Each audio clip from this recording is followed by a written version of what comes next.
Nag-BMS kayo, sir? Yung chance everyone na maganda sa akin. Ano po, ano? Ayan, this is, hindi it's at the tape, it is I am carrying my statement for this afternoon.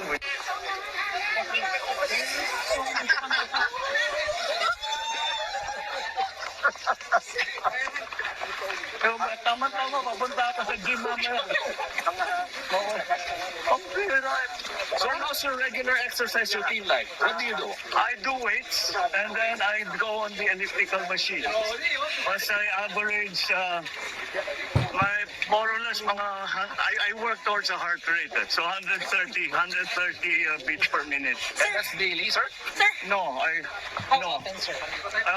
try for 4 times a week.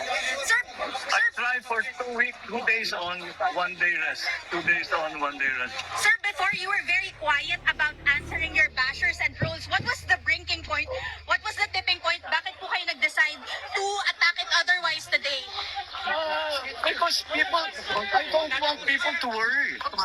I don't want people to think that really that there's a problem. Because sa dami ng problema natin na hinaharap because of the war in the Middle East, sa dami ng hinaharap natin problema, that will be an additional problem of concern for our people. So I thought that the easiest way is to show that I'm still very active physically.